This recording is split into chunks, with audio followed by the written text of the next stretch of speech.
Hello friends, आप सभी को नमस्कार। आप सभी का वेलकम इस क्लास में। You all are welcome to this class. So confirm करेंगे आपका ऑडियो, आपका वीडियो आपको एक्सेसिबल है। Your audio video is okay, so that we can start. So कर देंगे confirm quickly. Your audio, your video is okay. So I wait for your confirmation.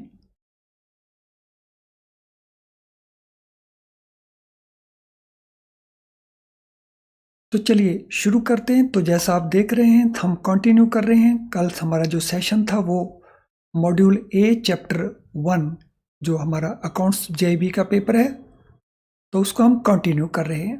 सो अब हम इसमें फाइनेंशियल अकाउंटिंग के एडवांटेजेस क्या क्या हैं इसको डिस्कस करेंगे। कल हमने फाइनेंशियल अकाउंटिंग को लेकर के कई इंपॉर्टेंट एस्पेक्ट को डिस्कस किया था, तो हम इसको अब फर्दर आगे कंडक्ट कैरी करेंगे। तो इसके एडवांटेजेस क्या क्या हैं फाइनेंशियल अकाउंटिंग के। सो इन एडवांटेज के अंदर सबसे पहले, financial accounting provides information which is useful for making economic decisions. So जो इंफॉर्मेशन फाइनेंशियल अकाउंटिंग में हमें अवेलेबल होती है, तो that helps in making economic decisions. तो किसी भी फर्म को ये इंफॉर्मेशन क्या अवेलेबल होती है? Profit and loss account available हो जाता है, बैलेंस शीट अवेलेबल हो जाती है, और अगर ये over A number of years available है तो फिर हमें ट्रेंड भी अवेलेबल हो जाते हैं। और इनके बेसिस के ऊपर जो बिजनेस डिसीजंस लेने हैं बिजनेस ने, तो इनको हम इकोनॉमिक डिसीजंस भी कह सकते हैं। तो दो decisions can be taken based on that information which is provided by financial accounting. So this is one advantage of financial accounting. To help users who rely on financial statements as their principal source of information about economic activities of the enterprise. तो इससे वो users जो financial statement को use करते हैं, so financial accounting helps the users of financial statements.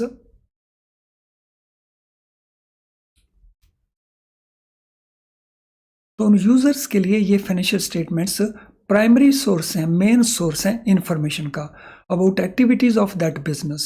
उस business की जो एक्टिविटीज हैं उसके बारे में इंफॉर्मेशन का ये प्राइमरी सोर्स हैं, ये फाइनेंशियल स्टेटमेंट्स। अब बात रहेगी ये यूजर्स कौन कौन से हैं, who are the users of these statements.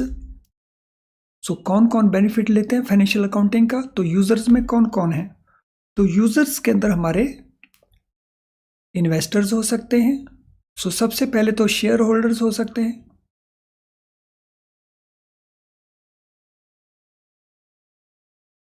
Then investors हो सकते हैं,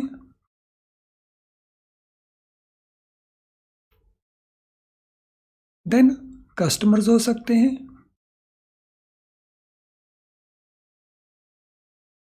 उस बिजनेस से रिलेटेड रेगुलेटर्स हो सकते हैं, जो एनालिसिस करने वाले लोग हैं एनालिस्ट हो सकते हैं। So there are different people who are making use of these financial statements. और ये फाइनेंशियल स्टेटमेंट प्रोवाइड करता है हमें फाइनेंशियल अकाउंटिंग, यानी फाइनेंशियल अकाउंटिंग का बेनिफिट इन सभी लोगों को भी होता है। To provide information useful to investors and creditors for predicting, comparing and evaluating cash flows in terms of amount, timing and related uncertainties. तो यूज इंफॉर्मेशन जो यूजफुल है किनको? स्पेसिफिकली इन्वेस्टर्स को और क्रेडिटर्स को। जो लोग पैसा इन्वेस्ट कर रहे हैं या जो लोग पैसा दे रहे हैं, वो इस इंफॉर्मेशन को किस पर्पस के लिए यूज करते हैं? प्रिडिक्ट करने के लिए, कंपेयर करने के लिए और इवेल्युएट करने के लिए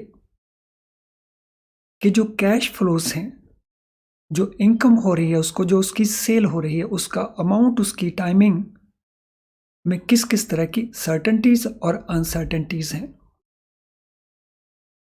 तो they make use of this information for these purposes, predict करने के लिए, कंपेयर करने के लिए, इवेल्युएट करने के लिए। अब यहीं से बड़ा आसान सा क्वेश्चन बन जाता है कि ये जो इन्वेस्टर्स हैं, ये जो क्रेडिटर्स हैं, फाइनेंशियल अकाउंटिंग से इंफॉर्मेशन को वो किस पर्पस के लिए यूज करते हैं। तो ए प्रेडिक्टिंग के लिए, बी कंपेयरिंग के लिए, सी इवेल्युएटिंग के लिए, डी ऑल दी अबव। और फिर आपसे क्वेश्चन का आंसर पूछ लिया जाएगा कि बताइए आप किसको टिक करेंगे। तो इस तरह से अगर हमें बेसिक्स पता है तो बड़ी आसानी से जो क्वेश्चंस पूछे जाते हैं उनका हम आंसर दे सकते हैं। To provide users with information for predicting, comparing, evaluating the earning power of the enterprise।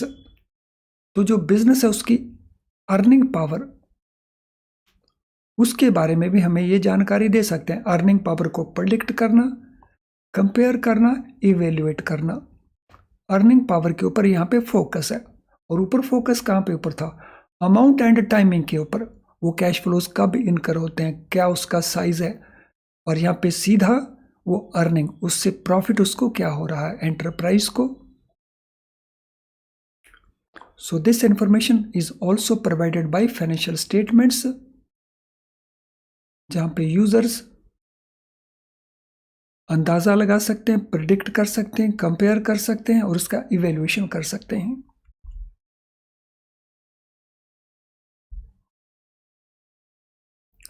To supply information useful in judging the management's ability to utilize enterprise resources effectively for achieving primary enterprise goals। तो इससे हम management के बारे में भी अंदाजा लगा सकते हैं, हाउ कैपेबल इज मैनेजमेंट। तो दीज स्टेटमेंट्स सप्लाई इंफॉर्मेशन जो यूजफुल है मैनेजमेंट की एबिलिटी को जज करने में। सो मैनेजमेंट्स एबिलिटी को जज करने के लिए,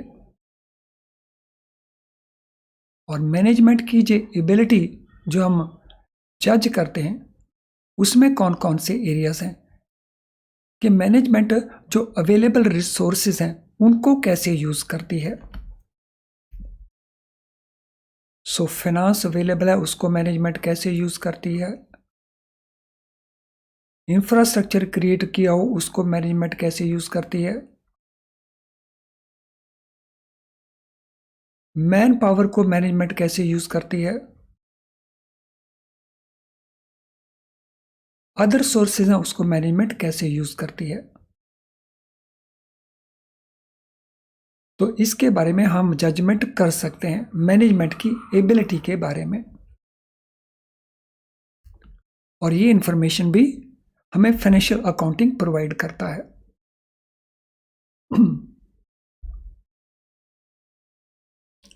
आई होप यहां तक हर चीज आपको अच्छे से क्लियर है। एवरीथिंग इज क्लियर सो फार। तो अगर ऐसा है तो क्विकली टाइप कर देंगे NQ, no question, so that मुझे पता चल जाए that everything is clear to you, और फिर मैं आगे प्रोसीड कर सकूं। आप अपने क्वेश्चंस को भी टाइप कर सकते हैं। If something remains unclarified you can type your questions as well. तो चलिए, जो कल हमने सीखा था लास्ट सेशन में और जो आज हमने सीखा उसको लेकर के आपको टेस्ट किया जाए कि कहाँ तक आप उसको अंडरस्टैंड कर पाए। सो this is first question on your screen. What is purpose of keeping records in a business entity. Business entity में हम जो रिकॉर्ड मेंटेन करते हैं तो उनका पर्पस क्या होता है, what is the purpose, question number 1। तो ट्राई टू आंसर। तो लास्ट सेशन में इसको हमने स्टडी किया था। So what is the purpose of this? So we maintain a record of business entity. What is the purpose of that? So purpose is to know about the profits, assets and liabilities. तो ये जो हम records maintain करते हैं इसको किस पर्पस के लिए हम यूज करते हैं, इनका पर्पस क्या है। तो we want to know the profits of the organisation, assets और लाइबिलिटी पोजीशन। इसके लिए हम इसको यूज करते हैं। Question number 2, what is process of recording of events and transactions in a business called? तो जो प्रोसेस हम फॉलो करते हैं इवेंट्स को और ट्रांजैक्शन को रिकॉर्ड करने के लिए बिजनेस के अंदर, तो उस प्रोसेस को हम क्या कहते हैं? What that process is called? Question number 2। So any answer to question number 2? So the process of recording the events and transactions in a business is known as, उसको क्या कहते हैं? What it is called? So इस process को हम कहते हैं book keeping का process. So process of book keeping, यानी बुक कीपिंग की डेफिनेशन क्या है? ये एक प्रोसेस है to record events and transactions in a business. Question number 3, what is purpose of having systematic books of account in a business? So business के अंदर ये रिक्वायरमेंट है कि जो बुक्स हैं वो सिस्टेमेटिकली मेंटेन होनी चाहिए। उसका पर्पस क्या है? सो what is the purpose of that? So question number 3, what is the purpose to have systematic books of account in a business? तो पर्पस है to achieve purpose of keeping records of profit, asset and liabilities.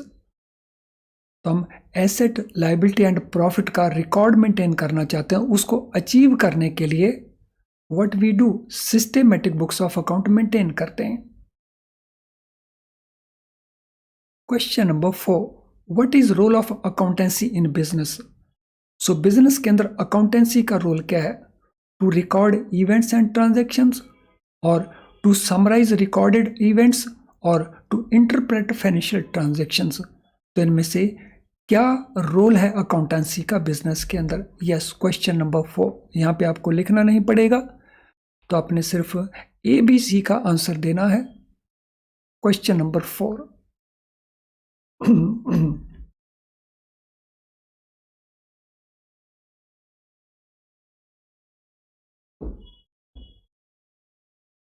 yes, question number 4, what is the answer? Role of accountancy in business? yes, all these, ये सारे के सारे purpose के लिए हम all the above। question number 5, what is purpose of preparing a balance sheet and profit loss account in accounting? तो accounting के अंदर हम प्रॉफिट लॉस और बैलेंस शीट क्रिएट करते हैं। इसका पर्पस क्या है? What is the purpose of that? So what is the purpose for which it is created? किस पर्पस के लिए क्रिएट करते हैं हम? So this is created to summarise the recorded events. तो जो रिकॉर्डेड इवेंट्स हैं, रिकॉर्डेड ट्रांजैक्शंस हैं, तो उनकी समरी के पॉइंट ऑफ व्यू से हम इनको प्रिपेयर करते हैं। तो ये प्रिपेयर करने का ये पर्पस है। So to summarise the recorded events और recorded transactions. What is purpose of classifying business transactions before recording them in the books of account? तो बुक्स ऑफ अकाउंट में रिकॉर्ड करने से पहले हम बिजनेस ट्रांजैक्शन को क्लासिफाई करते हैं। सो कुछ ट्रांजैक्शंस एसेट्स की होती हैं, कुछ लायबिलिटीज की होती हैं, कुछ ट्रांजैक्शन एक्सपेंसेस की होती हैं, कुछ इनकम्स की होती हैं। तो ये क्लासिफिकेशन हम किस पर्पस के लिए करते हैं? ये सारे के सारे आपके रेडी क्वेश्चंस हैं। इनमें से कुछ भी पूछा जा सकता है पेपर के अंदर। तो इनका पर्पस क्या है कि हम ये क्लासिफिकेशन जो करते हैं बिजनेस ट्रांजैक्शन की, उनको रिकॉर्ड करने से पहले। सो पर्पस हियर इज कि हम उसको आसानी से समराइज कर सकें, to make them easier to summarise. So summarise करने के लिए हम उसको आसानी से समराइज कर सकें, तो वो उसका पर्पस है। What is recorded in the books of account in accounting? So accounting के अंदर जो हम रिकॉर्ड करते हैं, क्या रिकॉर्ड करते हैं बुक्स ऑफ अकाउंट्स के अंदर? व्हाट इज रिकॉर्डेड, क्या रिकॉर्ड किया जाता है? सो हम रिकॉर्ड करते हैं दोज ट्रांजेक्शन जिनको हम मनी में एक्सप्रेस कर सकते हैं। तो only those transactions are recorded which can be expressed in money terms, जिनको मनी टर्म्स में हम एक्सप्रेस कर सकते हैं। फॉर एग्जाम्पल, सेल को हम करते हैं, परचेज को हम रिकॉर्ड करते हैं, क्योंकि इनकी वैल्यू को मनी टर्म्स में एक्सप्रेस किया जा सकता है। What are the financial statement produced by accounting? So accounting में जो फाइनेंशियल स्टेटमेंट प्रिपेयर की जाती हैं वो कौन कौन सी हैं? ट्रायल बैलेंस है, प्रॉफिट लॉस अकाउंट है, या बैलेंस शीट है? Yes, question number 8। तो कौन कौन सी स्टेटमेंट्स प्रिपेयर की जाती हैं अकाउंटिंग के अंदर? What statements are prepared?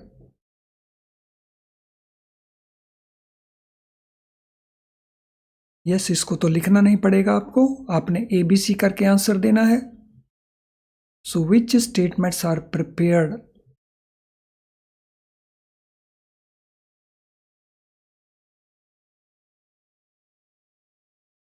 Question number 8। So all the statements are prepared. इनके अलावा कुछ और स्टेटमेंट्स भी हैं जो प्रिपेयर की जा सकती हैं, तो मैंने नोट करवाया था आपको। तो एक स्टेटमेंट इसके अंदर हो सकती है फंड्स फ्लो स्टेटमेंट, और फंड्स के अंदर अगर हम कैश के ऊपर फोकस करें तो फिर ये कैश फ्लो स्टेटमेंट भी बन जाता है।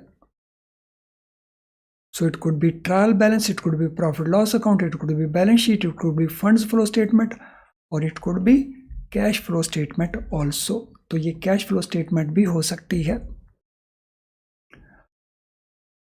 What is purpose of interpretation of business transaction by accounting? So accounting का एक पार्ट है business transaction को interpret करना। So what is the purpose of that interpretation? So जो उसका मीनिंग निकाला जाता है वो हम क्यों करते हैं, उसका जो इंटरप्रिटेशन है, why that is done. So what is purpose of that interpretation? तो purpose is to make meaningful decisions for future, ताकि फ्यूचर में हम मीनिंगफुल डिसीजंस कर सकें। So based on that past record, future के लिए हम बेटर डिसीजंस और मीनिंगफुल डिसीजंस ले सकें फ्यूचर के लिए। What is an example of a transaction that is not recorded in the books of account? तो इनमें से कौन सी ऐसी ट्रांजेक्शन है जिसको हम बुक्स ऑफ अकाउंट में रिकॉर्ड नहीं करते हैं? Purchase transaction, dispute between management and workers of the company, cost price of the computer, monetary outflow for transaction. तो इनमें कौन सी ऐसी ट्रांजेक्शन है जिसको हम रिकॉर्ड नहीं करते हैं? Which is not recorded.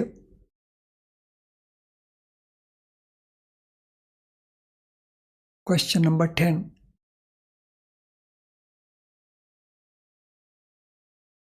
Which transaction is not recorded in the books of account?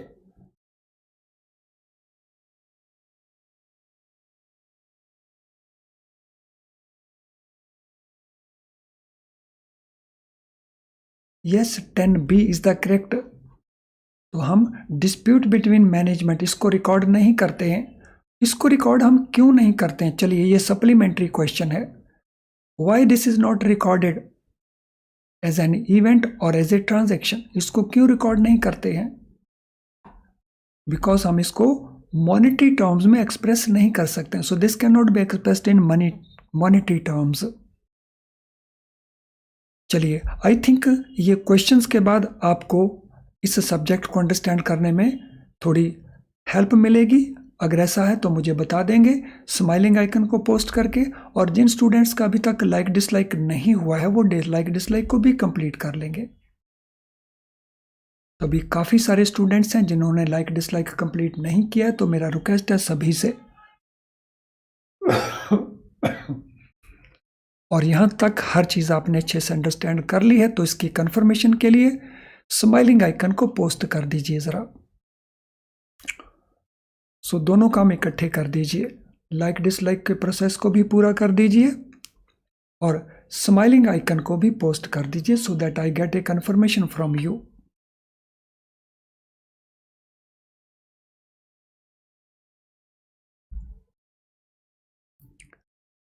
चलिए अब हम बात करेंगे historical perspective of accounting, accounting की history, historical perspective of accounting.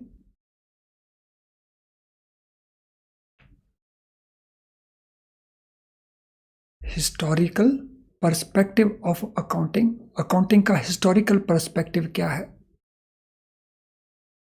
यानी इसकी ब्रीफ हिस्ट्री क्या है अकाउंटिंग की। Origin of accounting can be traced back to very ancient days, बहुत पुराने दिनों तक या बहुत पुराने दिनों से अकाउंटिंग होती रही है। इसका जो ओरिजिन है सो इसको हम तलाश कर सकते हैं वेरी एंशियंट डेज, बहुत पुराने दिनों तक, यानी इसकी हिस्ट्री काफी पुरानी है। So it is not something कि ये रिसेंट टाइम्स में ही राइज हुआ है, तो इसकी हिस्ट्री बहुत पुरानी है। Arthashastra discuss the critical role of accounting in society. So Arthashastra एक बुक थी बहुत पुरानी जो लिखी गई थी, उसमें डिस्कस किया गया था critical role of accounting in society, society के अंदर अकाउंटिंग का कितना इंपॉर्टेंट रोल है। तो अर्थशास्त्र के अंदर कौटिल्य ने इसको लिखा था, कौटिल्य। तो उसमें सोसाइटी में अकाउंटिंग का क्या रोल है, तो that was discussed. Accounting concepts and procedures in use today have their origin in practices employed by merchants in Italy during 15th century. 15th century के अंदर, इस समय 21st century चल रहा है, सो 15th century के अंदर इटली के अंदर जो व्यापारी थे, मर्चेंट्स थे, वो कुछ अकाउंटिंग प्रैक्टिसेस को फॉलो करते थे। तो उन्हीं कॉन्सेप्ट्स को, उन्हीं प्रोसीजर्स को आज हम फॉलो करते हैं। So accounting concepts and procedures which we use in present day context, so they were used initially in the form of practices by merchants, व्यापारियों के द्वारा इटली के अंदर 15th सेंचुरी के अंदर। यानी जो मॉडर्न डे अकाउंटिंग है, इसका ओरिजिन हम ट्रेस बैक करते हैं 15th सेंचुरी को, इटली से, by their merchants who used to follow these practices.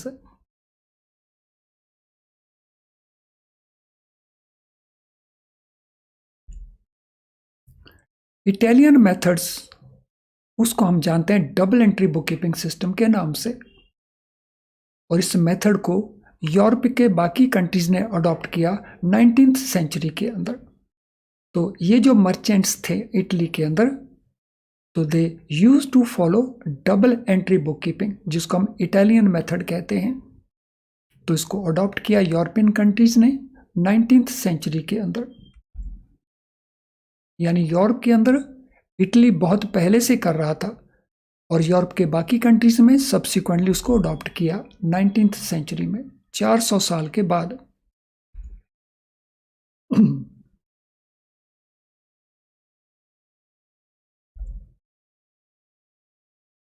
No historical perspective से डिफरेंट टाइप ऑफ अकाउंटिंग को अब हम डिस्कस करेंगे। So different type of accounting,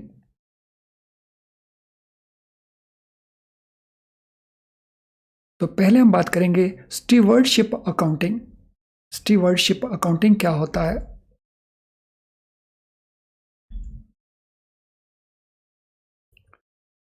So stewardship accounting is associated with the need of the business owners to keep records of their transactions, their property, their tools, the debt they owe and debt others owe to them.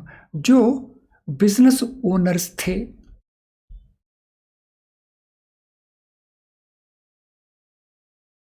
उनको record चाहिए था उन transactions का, जो transaction उनकी property से related हैं, जो ट्रांजैक्शंस उनके टूल्स या दूसरे एसेट से रिलेटेड हैं, जो उनकी देनदारी से रिलेटेड हैं, डेट दे ओ, और जो उन्होंने डेट रिकवर करने हैं। तो जो उन्होंने दूसरों से पैसा लेना है उसका रिकॉर्ड, जो पैसा उन्होंने दूसरों का देना उसका रिकॉर्ड, जो उनके पास प्रॉपर्टी है उसका रिकॉर्ड, जो उनके पास दूसरे एसेट्स हैं उनका रिकॉर्ड। उस रिकॉर्ड को मेंटेन करने के साथ ये स्टीवर्डशिप अकाउंटिंग एसोसिएटेड है। यानी जो बिजनेस ओनर्स वेल्दी पीपल थे तो इसकी जरूरत उसके साथ जुड़ी हुई है।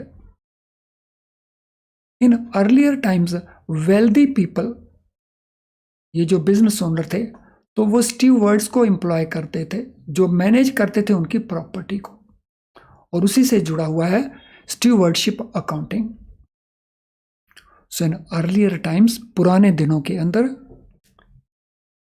जो वेल्दी पीपल थे वो एम्प्लॉय करते थे स्टीवर्ड्स को, और ये स्टीवर्ड्स काम करते थे उनकी प्रॉपर्टी को मैनेज करने का, उनके बिजनेस को मैनेज करने का।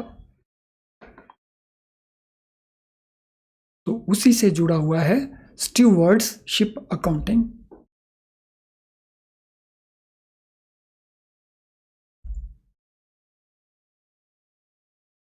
Now financial accounting. सो एक पार्ट हुआ स्टीवर्डशिप अकाउंटिंग का, दूसरा है हमारे पास फाइनेंशियल अकाउंटिंग का।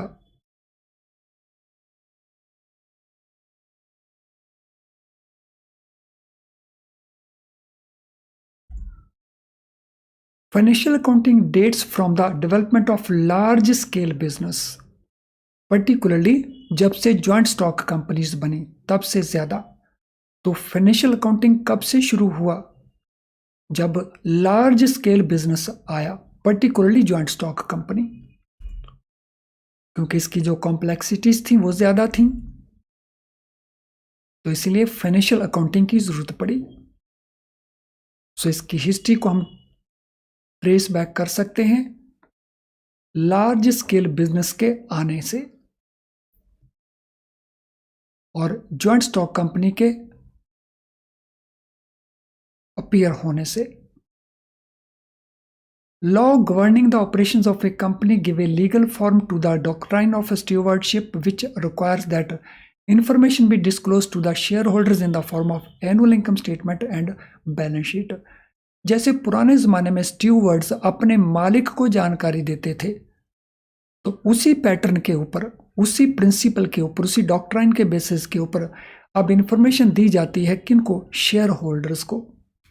और ये इंफॉर्मेशन किस फॉर्म में दी जाती है? एनुअल इनकम स्टेटमेंट और बैलेंस शीट की फॉर्म में। और ये कब प्रिपेयर करते हैं? It is part of financial accounting. तो the law governing the operations of a company, so company की जो ऑपरेशंस हैं उसको गवर्न करने वाला लॉ, जो स्टीवर्डशिप का डॉक्ट्राइन है, प्रिंसिपल है, उसको कन्फर्म करता है। और ये इंफॉर्मेशन प्रोवाइड की जाती है शेयर होल्डर्स को। नॉट ओनली शेयर होल्डर्स, हम शेयर होल्डर की बजाय स्टेक होल्डर्स कहें, वो ज्यादा अप्रोप्रिएट वर्ड रहेगा। तो instead of share holders we can say stake holders.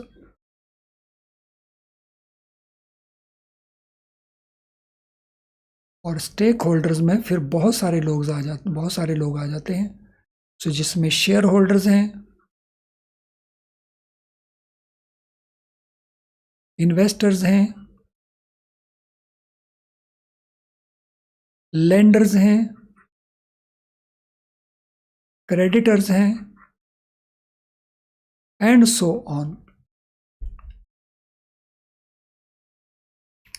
Importance attached to financial accounting statement can be traced the need of the society to mobilize savings and channel them into profitable investment. तो financial accounting की जो statement बनती हैं उसका जो importance है वो इस बात में भी है कि सोसाइटी के पास सेविंग्स हैं और उन सेविंग्स को चैनलाइज किया जाता है प्रॉफिटेबल इन्वेस्टमेंट में, और उसमें इंपॉर्टेंट रोल प्ले करती हैं these financial statements. So investors whether they are large or small, must be provided with reliable and sufficient information in order to be able to make efficient investment decisions. तो investors को efficient decision making के लिए इन सभी बातों की जरूरत पड़ती है। तो दे नीड ऑल दिस। चलिए फ्रेंड्स, आज की क्लास को हम यहीं पे वाइंड अप करते हैं। कल हमारी पीपीबी की क्लास रहेगी और अकाउंट्स की क्लास भी रहेगी, और उनकी टाइमिंग को देख लेना। आज के नोटिफिकेशन को बेसिस के ऊपर शाम को ज़रूर देख लेना आप कौन सी क्लास में इंटरेस्टेड हैं, अकाउंट्स की क्लास में या पीपीबी की क्लास में। तो कल रिटेल बैंकिंग की आगे क्लास नहीं रहेगी। चलिए फ्रेंड्स,